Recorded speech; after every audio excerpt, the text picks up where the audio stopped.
E aí, Caio? Já dá para construir a peça que está representada nessas vistas ortográficas?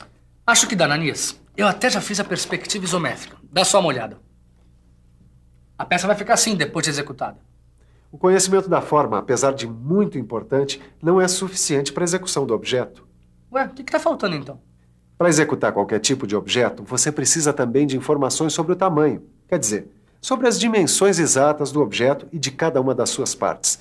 No desenho técnico, as dimensões do objeto devem ser indicadas sob a forma de medida, que recebe o nome de cotagem. Cotagem? O que é isso?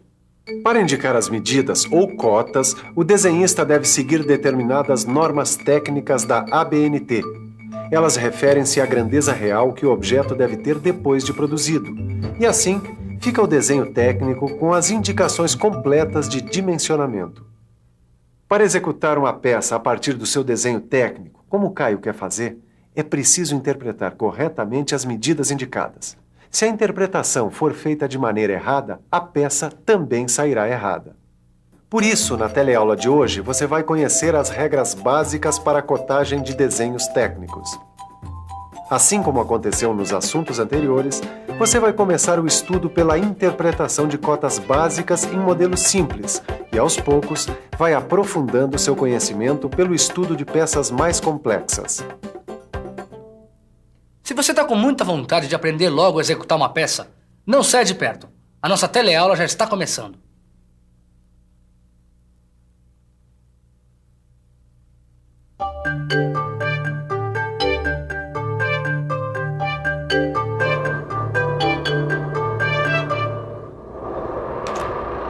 Ô Silva! Oi! Para um pouquinho aí. O que é, Tito? Por favor, como é que se indicam as medidas das peças em desenho técnico-mecânico? Ô Tito, num desenho técnico-mecânico, a unidade de medida utilizada é o milímetro. Escreve-se apenas a medida sem a indicação do símbolo mm. Por exemplo, se uma peça tem 35 milímetros de comprimento, aparecerá somente o número 35, ficando subentendido que se trata de 35 milímetros. Assim fica muito mais fácil de interpretar desenhos cotados. Só que para isso você vai precisar saber os 3 elementos básicos que são os elementos de cotagem. E quais são os elementos de cotagem? Cota ou valor numérico, linha de cota e linha auxiliar. Dá uma olhada nesse desenho que está aí em cima dessa bancada. Esse aqui? As cotas são os números que indicam as medidas da peça. Está vendo as medidas básicas da peça que está representada? Eu estou sim. Elas estão indicadas pelas cotas 50, 12 e 25. Tá bom. E qual é o próximo elemento de cotagem? São as linhas de cota. O que é isso? Dá só uma olhada aqui. Linhas de cota são linhas estreitas e contínuas com setas ou traços oblíquos nas extremidades. Mas será que não existem regras que mostrem de uma maneira geral como fazer a cotagem em diversas situações? Angela, tá na hora de falar sobre as regras gerais de cotagem. É que os elementos de cotagem aparecem dispostos no desenho técnico segundo as características das peças. Mas como elas variam muito, não existem assim regras fixas de cotagem. Mas quem executa o desenho técnico deve se basear em algumas regras gerais para arrumar as cotas de forma que elas não prejudiquem a clareza do desenho. Miguel, precisa falar que o pessoal não precisa se preocupar em decorar essas regras, né? Sabe o que é? É que você pode ir aprendendo naturalmente essas regras à medida em que analisar os exemplos dessa teleaula e das teleaulas seguintes. Você duvida? Então vamos pensar um pouco. Vamos pensar um pouco. Deixa eu ver se consigo entender essas regras gerais.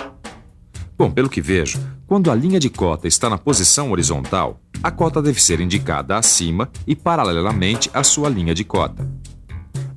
E os algarismos devem estar centralizados a uma pequena distância da linha de cota. E se eu entendi direito, quando a linha de cota está na posição vertical, a cota pode aparecer do lado esquerdo e paralela à linha de cota. É isso. Mas também a cota pode estar perpendicular à linha de cota, interrompendo-a. Agora deixa eu ver uma outra situação. Quando a linha de cota está na posição inclinada, a cota acompanha a inclinação para facilitar a leitura. Ou então, é representada na posição horizontal, interrompendo a linha de cota. Acho que eu já estou entendendo. As linhas de cota devem estar sempre em posições que permitam a leitura das medidas sem que seja necessário mudar a posição da folha de papel. Ananias, são fáceis essas regras gerais, né? Olha essas vistas, por exemplo. Na vista frontal, aparecem 2 rebaixos iguais, mas apesar disso, um deles está só com a cota de largura e o outro só com a cota de altura.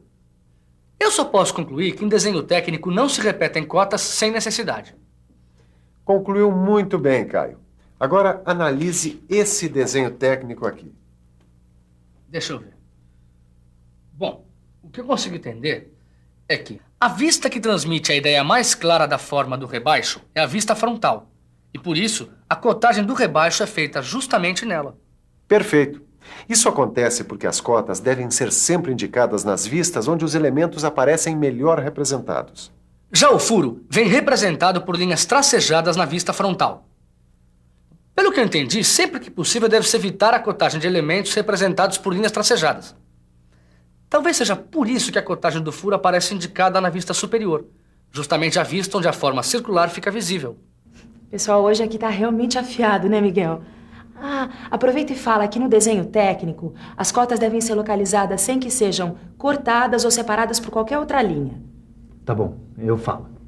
É que nos exemplos que nós analisamos até aqui, as cotas vinham representadas sobre as linhas de cota ou interrompendo as linhas de cota. Só que você está esquecendo de falar uma coisa. Olha, dá só uma olhada nesse desenho técnico aqui sobre a prancheta. Veja que num mesmo desenho, os 2 modos de escrever as cotas sobre a linha de cota ou interrompendo a linha de cota não devem ser misturados.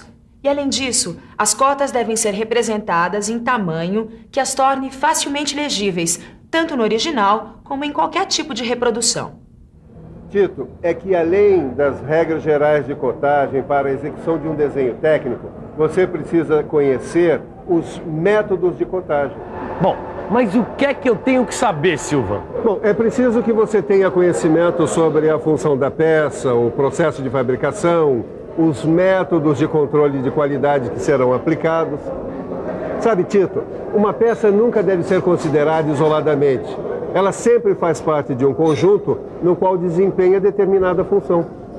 Toda peça deve ser executada segundo um determinado processo tecnológico de fabricação que torne a sua produção a mais econômica possível.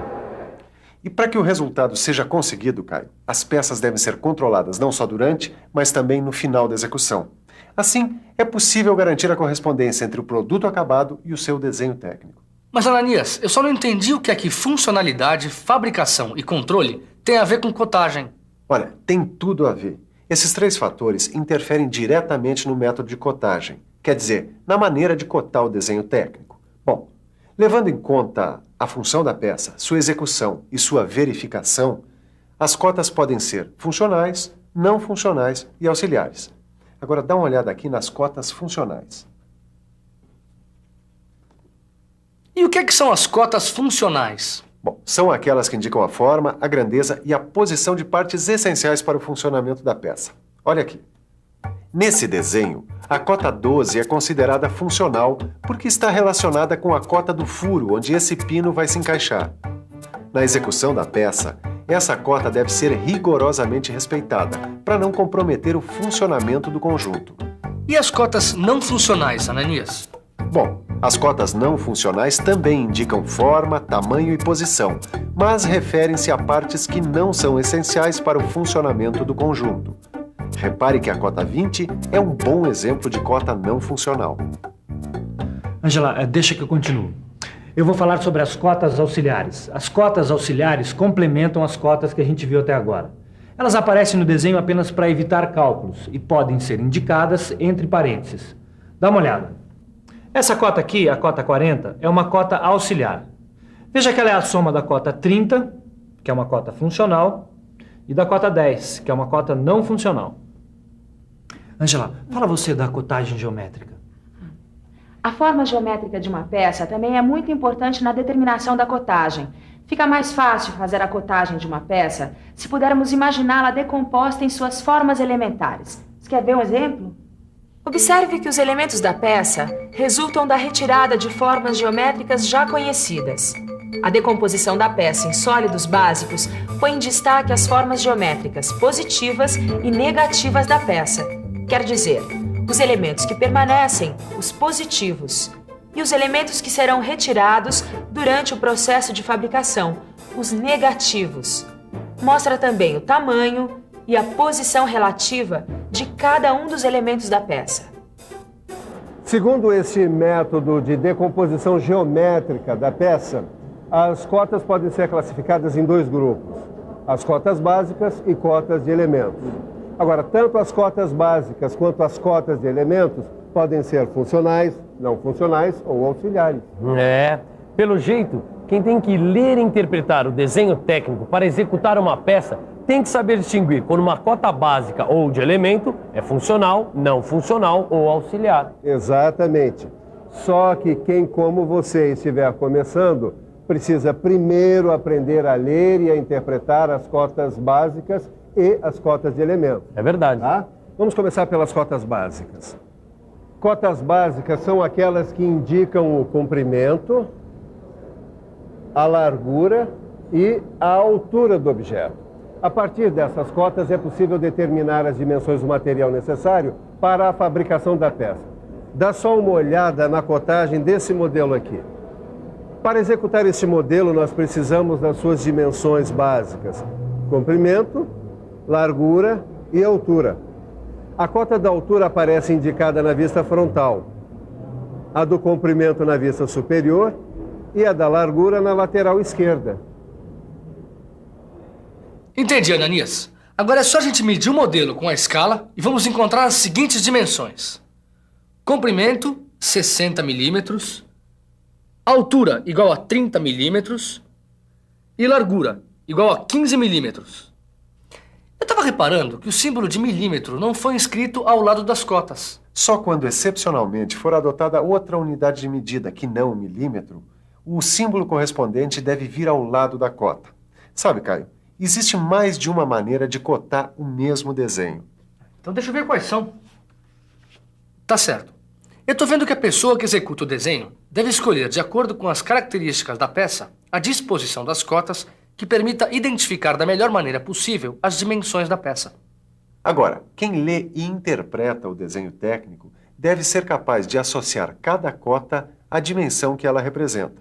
E para isso, nada melhor do que ficar de olho na nossa revisão. E atenção, se liga aí que é a hora da revisão. Na teleaula de hoje, nós conhecemos os elementos de cotagem dos desenhos técnicos. Aprendemos regras gerais de cotagem. E acompanhamos os métodos de cotagem.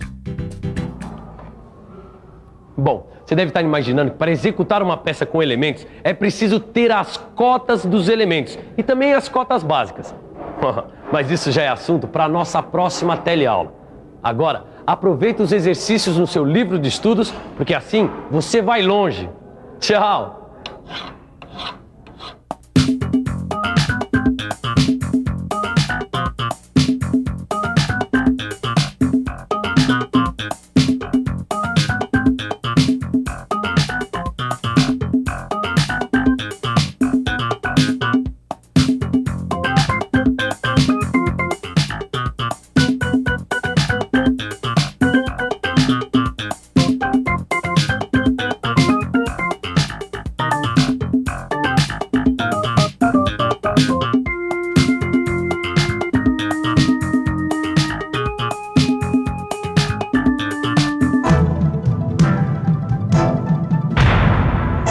Telecurso 2000, um programa de educação do Sistema Fiesp e da Fundação Roberto Marinho.